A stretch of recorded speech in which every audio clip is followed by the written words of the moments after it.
They say ghosts don't feel cold. I used to wonder if that was true. Huddled in alleys and under broken eaves while the snow bit through rags like knives. I used to imagine what it would be like. Not to shiver, not to ache, not to need. But I've learned something worse. Ghosts remember warmth, and they want it back. It started with the embers. They weren't mine. Not really.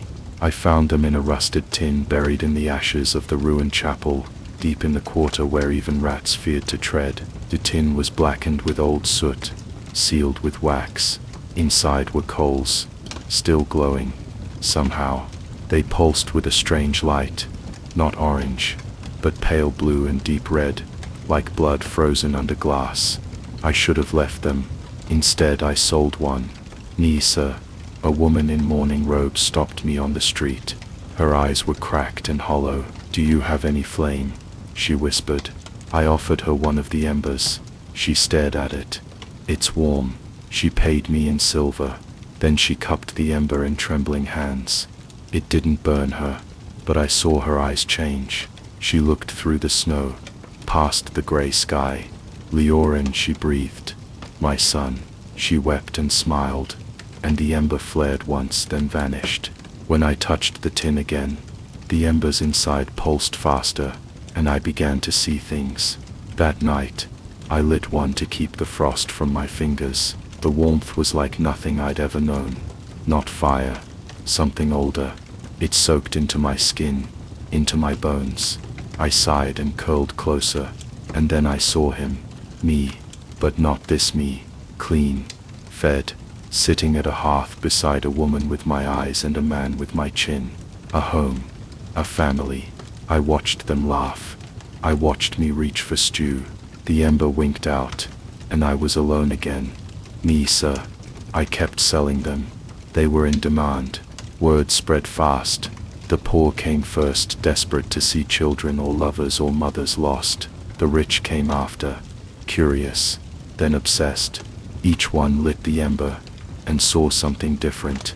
Not just the dead, but lives that could have been. And every time they used one, they looked colder afterward, like the ghosts had taken something from them, like they'd left a part of themselves behind. I should have stopped, but I was so hungry, so I burned another. Just one. This time I saw a tower, a warm bed, velvet drapes, me again, older, noble, laughing with lords and ladies. No more hunger, no more cold. The vision ended, but I felt it linger. A pull, a whisper. "You belong here." The embers began to hum at night. They shifted in the tin like coals disturbed by wind, and the air grew thick with whispers. Low voices behind the walls, footsteps in snow that wasn't falling. I tried to stop selling them. I buried the tin in a drain pipe, but they came anyway. The mourners, the seekers, the cold. A man cornered me near the docks, coat crusted with ice. His eyes were glazed. "Give me another," he rasped. I saw her. "I need to go back." I told him they were gone. He wept, then laughed, then walked into the river and didn't come out. The embers came back. I woke one morning, and the tin was by my side again, open, and inside, more than before, dozens, hundreds. I hadn't counted them before. Now I couldn't stop. I lit one. I couldn't help it. This time I saw myself at sea, free, wild, laughing on the rigging with salt wind in my teeth. Then snap, gone. Another, a scholar, robed in rune ink speaking to kings. Gone. Another, married, smiling, holding a child who called me Papa. Gone, gone, gone. The world around me began to thin. The snow didn't melt anymore, even near the flames. Shadows gathered even in daylight, and always, the same faces lingered on the edge of my sight. Mine, from the visions watching. They didn't blink, they didn't breathe, but they hungered. Tried to burn the tin. I hurled it into a pyre outside the city walls, stoked with stolen oil and prayers. It hissed, and when the fire died, it was still there, waiting. I don't remember the last time I ate. I don't feel hunger now. only the pull, the warmth, and the cold just beyond it. Tonight, I sit in the alley behind the candle merchant's hall. Snow falls in soft spirals. The wind has teeth, but I hold an ember in my palm. It glows faint. I was born from a knife's whisper and a father's tears. He carved me from heartwood, curled and smoothed with care. Only grief can guide. His hands were cracked with age, his eyes red-rimmed, and his shop smelled of dust and cedar. He spoke to me as he worked, not nonsense, but memories. "You'd have had your mother's eyes," he muttered, sanding my face smooth. "Your smile would have bent the world." I didn't know what he meant. Not then, not yet. He shaped me no taller than a man's hand, limbs fine and nimble, with joints that clicked softly like a wind chime. My chest was hollow, save for a crystal sliver set where a heart might go. He poured something into that place, hope, or maybe sorrow, when he whispered the name he'd chosen, one he'd given before once, to a child buried too soon. I opened my eyes and breathed. The dollmaker wept when he saw me move. Not with horror, not with wonder, just quiet, weary joy. "You're home now," he said. "You're safe." But I wasn't. In the kingdom of Halvarin, dolls like me were forbidden, declared abominations by decree, mockeries of life. They called us traps for wandering souls. They told tales of puppets turned violent, of golems that devoured their masters, of dolls who whispered at night and grew fangs by day. I didn't have fangs. I didn't want violence. I just wanted to be his. We lived in secret. By day, I stayed still on a velvet cushion in the front room. By night, he taught me letters with chalk on old wood. I danced on the table while he played the lute. He told me stories, and I asked questions he didn't always want to answer. Why don't I grow? Why do you cry when you look at me? What was the first me like? He never answered that one. They came for him when I was 3 winters old, not children's winters, mine. The inquisitors had heard whispers, glimpsed me moving through the shutters. They stormed the shop in red robes and silver masks, blades that hummed with runes. He told me to hide. He begged me to stay still, but when they struck him, I moved. I threw myself at them, fists of splinter and thread. I screamed in my tiny voice, "Leave him. He's all I have." They shattered me. A boot crushed my chest. A blade sheared my leg. My maker wept again, and then he was gone. I don't remember what happened next. Just darkness, then fire, then a box. When I awoke, I was no longer in Halvarin. I had been sold to a collector, a duke with a taste for cursed things. He kept me in a glass case beside a jar of manticore teeth, and a painting that blinked when no one watched. I could move only when he said the word, a command word, like a leash. He made me dance for guests, spill wine into goblets, crawl across polished tables like a trained insect. But I listened, and I learned. I escaped on the back of a sparrow, a palace servant kind and limping, left my case ajar one night. I whispered thanks and leapt. The sparrow had seen me dance, said she liked my spirit. She flew me far into the marshes. She said, "You don't belong to anyone now." I asked her, "Then who do I belong to?" She didn't answer. Others found me, a mole priest who tried to gild me in gold leaf and call me divine, a toad merchant who tied threads to my arms and sold tickets to see the wooden wonder, a clockmaker who pried open my chest muttering, "How does it tick?" Each time I fled, each time a piece of me broke. I lost a hand, then an eye, then the shard of crystal in my chest cracked. I couldn't breathe right after that. My movements grew sluggish, the spark inside dimmed, and I thought, maybe they were right, maybe I wasn't real. In a forest of silver birch, I found the ruins of a shrine, old stones, broken altar, forgotten gods. There I collapsed. The moss grew over my limbs. I let it. But one night, beneath a full moon. Something called, not a voice, a sound.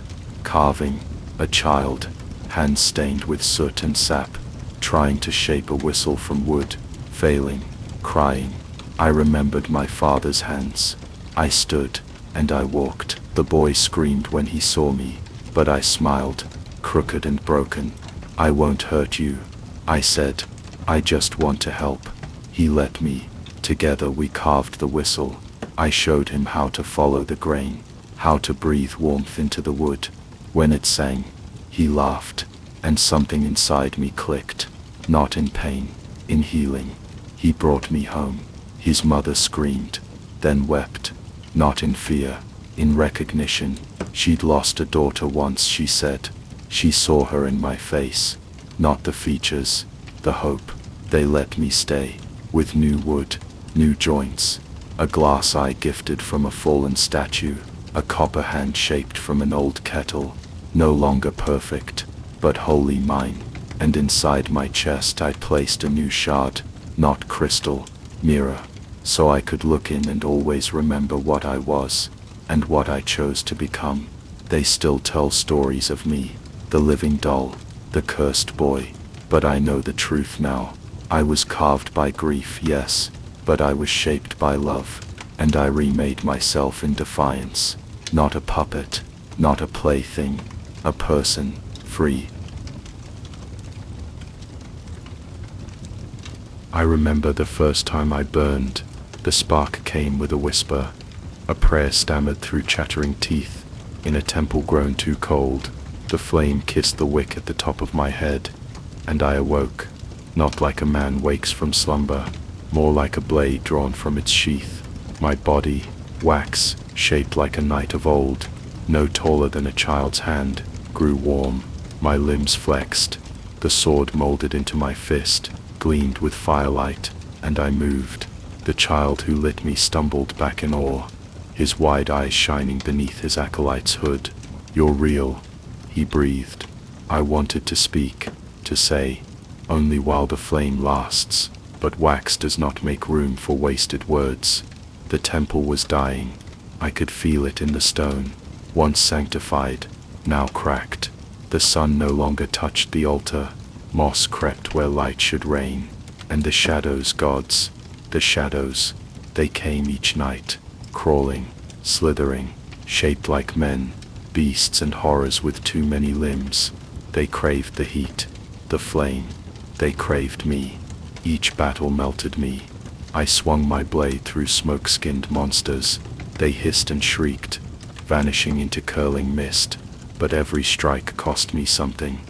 A finger, a shoulder, the shine of my chest. Still, I fought, because the child watched me. He never ran, not even when the shadows screamed his name. He lit me again and again, each night whispering, "Please protect us." And so I did. The other candles in the temple were long dead, only I remained.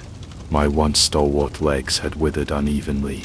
One had melted entirely in a clash with a shadow bird whose beak dripped poison. I stood lopsided now, leaning always, dragging myself along with the memory of balance. But the child still lit me. He still believed, and the shadows grew bolder. One night, they breached the sanctum. The door exploded inward, and smoke poured in like a flood. The child screamed. I stood, unsteady, flickering, my body thin as reed grass, but my sword still burned. They came in a tide, too many. I cut through the first, the second, the fifth, but I felt myself shrinking. Wax splashed the floor. My left arm fell in a heap. Still I fought. The child clung to the altar, sobbing prayers. A shadow with eyes of dying stars reached for him, and I knew, I will not last another strike.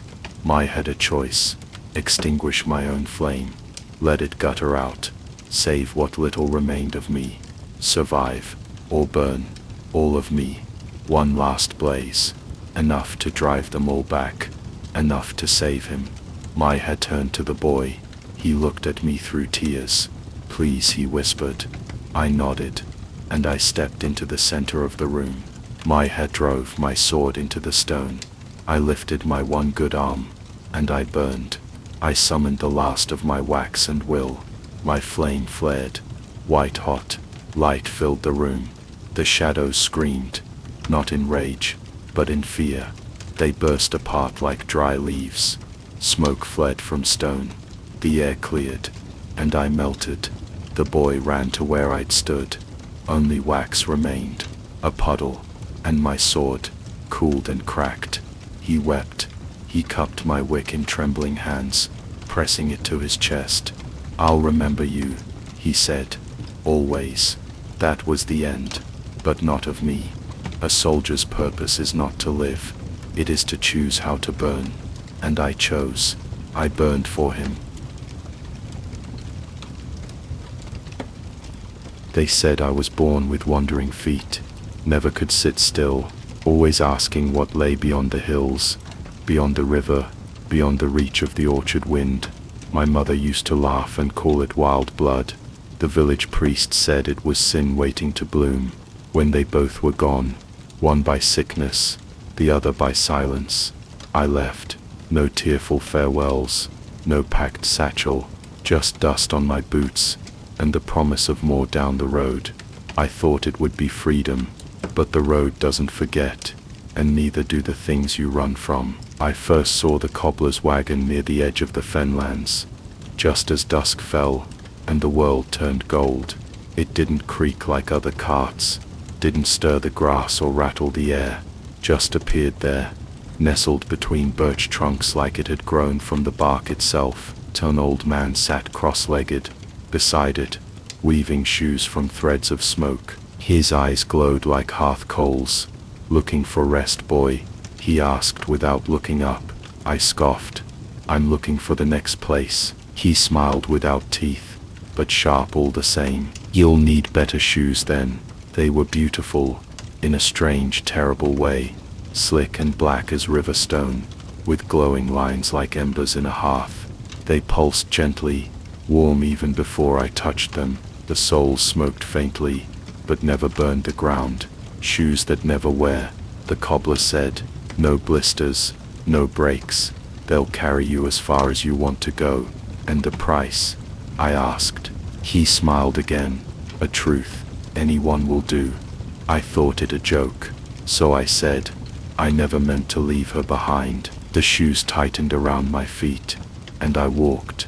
No gods how I walked, across fields that shimmered like broken mirrors, through cities built on clouds, over mountains whose stones whispered dreams. The shoes never cracked, never slowed, but I couldn't stop, not even to rest.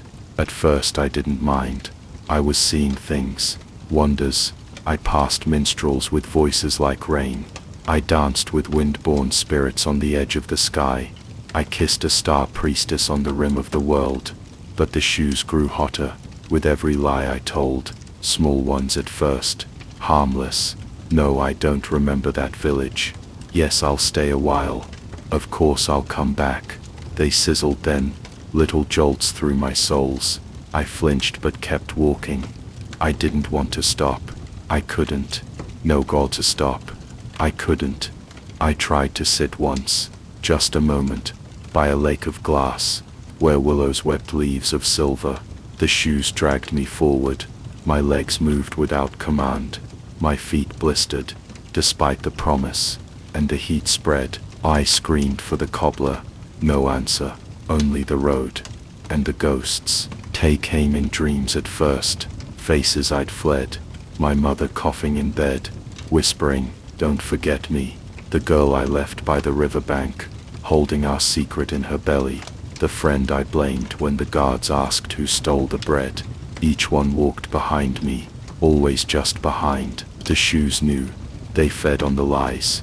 Each unspoken truth turned the coals brighter, hotter, until I could see smoke trailing behind me, even in daylight. Villagers fled when they saw me. Roads turned black beneath my steps. I was the wanderer, the cursed, the boy with fire in his shoes and no rest in his soul. I tried to rip them off, tore at the laces until my fingers bled. They hissed and fused tighter. I didn't know she was dying. I sobbed. The shoes pulsed once, the fire eased just a little, and I understood. Till night I found a quiet hill. I sat, and I spoke, not to anyone, just to the wind, to the ghosts, to the stars. The truth spilled like ash. I told the truth of why I ran, the truth of the promises I broke, the truth of who I'd hurt just to keep moving. The shoes cooled beneath me, not cold, but no longer searing. The ghosts listened. One by one they faded, not forgiven, but heard. I still walk, but now I choose the steps. The shoes are with me still. Embers, yes, but not fire. They remind me that running is easy, but truth walks harder paths, and every path leaves ashes. I have not spoken in 3 years, not a cry of joy, not a curse of pain, not even a whisper. My tongue is tied not by magic, but by promise, because every word I say draws my brothers closer to the deep. There were 7 of us once, sons of a fisherman, raised on sea wind and starlight, our skin baked in salt and our hands always red from nets and hooks. We had no riches, but we had each other, and the ocean was rich enough. I was the youngest, the smallest. They used to call me Minnow, though I could gut a mackerel by the time I had 10 winters. My brothers were loud, bold, made of laughter and storm. They were alive in that way only brothers can be, an endless tangle of fists and jokes and secrets. I remember the last day we were all together. The sky had turned strange, green at the edges, like a bruise over the sea. My father muttered prayers into his nets. "Storm's coming," he said. "Not wind, not rain, a storm of magic."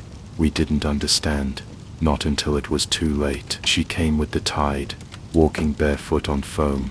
The sea witch, hair like kelp, teeth like coral, eyes the color of shipwrecks.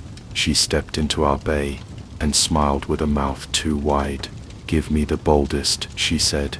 "Give me the loud ones." We stood between her and our father. She did not ask twice. She raised her arms and the tide turned. My brothers screamed, and then they were birds. Not swans, not doves, nothing soft or beautiful. Their wings were ragged sailcloth, their feathers stiff with salt, beaks like knives, eyes like storms. Seabirds, made of brine and bone. They rose on the wind, crying not in birdsong but in pain, and I fell to my knees in the sand. She turned to me. "You may save them," she said, "if you can stay silent, until the tide turns 7 times. 7 tides?" I asked. Her smile widened. 7 years, and with every word you speak, they will sink a little deeper. I haven't spoken since. At dawn they come, wings flapping like broken flags, salt streaming from their feathers. They land on the rocks beyond the bay, and watch me with black, unblinking eyes. They cannot speak, but they remember. They perch, waiting. Their cries echo across the shore like haunted gulls. I spend each day gathering sea nettles, drying driftweed, weaving robes of thread and bone, the way the witch showed me in dreams. Each stitch pulls blood from my fingers. Each pattern must be exact. 7 robes, 1 for each brother. I've finished 5, 2 remain. Once a merchant's daughter came down to the shore. She saw me working, saw the birds. She called me cursed, said I must be mad, weaving silence and salt. I wanted to explain. I ached to explain, but my brothers wheeled above me in warning arcs. I said nothing, and she left, frightened. That night, the youngest bird, my brother with the laugh like thunder, collapsed on the sand. His wings were torn, his breath shallow. He had heard me almost speak. As I wanted to scream, but I stitched. In my dreams, I remember their faces. Before, when we ran barefoot through the surf, when we raced driftwood boats down the river mouth, when they held me aloft on their shoulders, and called me Captain Minnow. They are still there, beneath the feathers, but the sea wants them. The curse pulls. Last night, a storm rose, lightning cracked the sky, the sea churned black and white. They came anyway, all 7, dripping, shivering, I spread the robes over the rocks. 5 were finished, 2 were half done, dangling threads like seaweed. They waited. Their eyes said, soon their eyes said, hurry, today. I bled more than thread. My fingers are raw, but the 6th robe is finished. Only one left. The tide is turning. 1 more year, 1 more tide. If I can stay silent, if I can finish. But tonight, a voice called from the bay. A child, drowning. The wind carried her cries, thin and sharp. I ran to the edge. I saw her flailing in the dark surf, a wave crashing over her, and I stood there, shaking. My brothers cried above me. Their eyes said, do not speak. Their wings said, she is not our blood. But my heart said otherwise. I dove in. Salt filled my nose. My hands found hers. I pulled her to shore. She coughed and sobbed and whispered, thank you. And I said, you're safe. Just 2 words, 2 words, and the tide answered. I heard it, low and deep, a pulling, and above me the birds screamed. Dart. By dawn, 1 was missing. The 6th robe lay untouched. Only 6 shadows circled the bay. Dart. I buried my face in the sand. I wept, but I picked up the robe, and I stitched. 1 more robe, 1 more year, 1 less brother, and I still do not speak, because silence is not peace. It is pain, it is love, it is the thread I use to stitch their salvation, and if I must give every word I have to bring them back, so be it. I was made to be admired. Every curve of my jaw, every lock of my sculpted hair, every delicate crease of my robes was painted by a master's hand. The kiln gave me perfection. The glaze made me shine. And then the glass cabinet took me.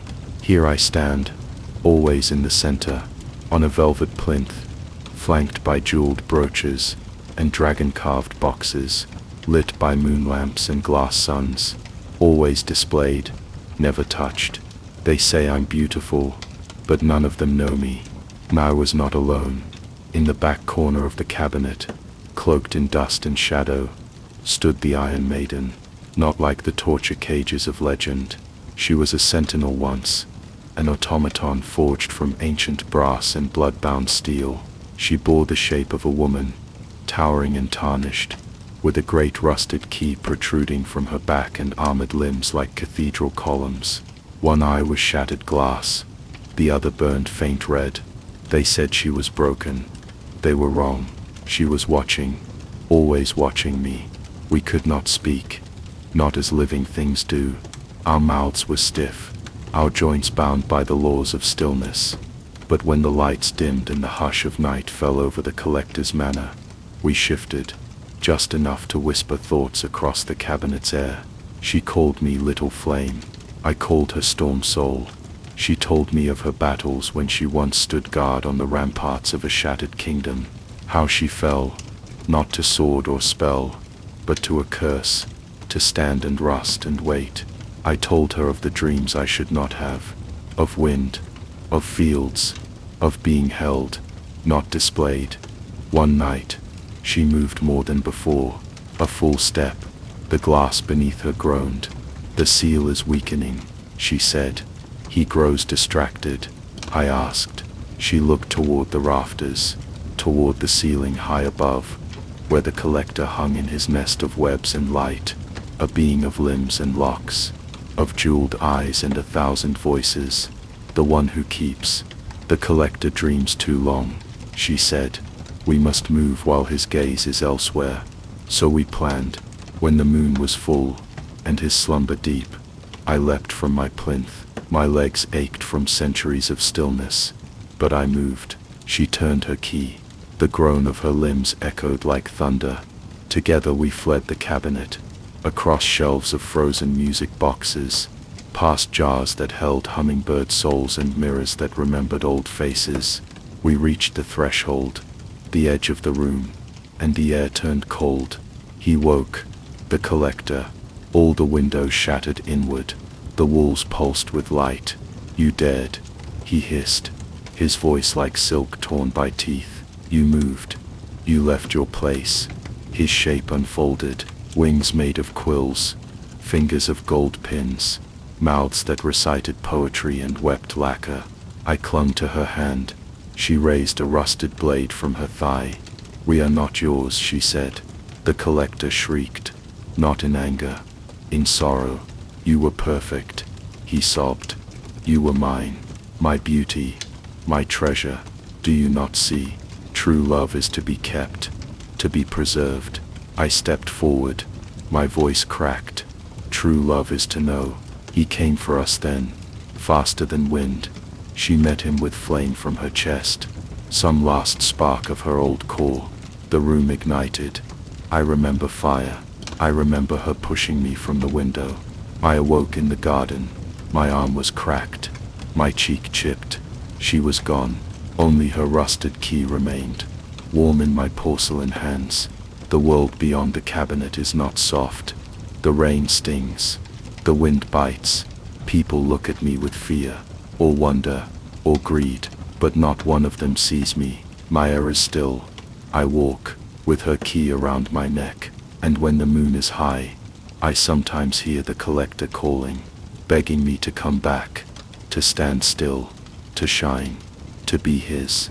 But I am not a treasure. I am not a doll. I am the boy who leapt, and I will keep moving, until I find a place where love does not mean a lock.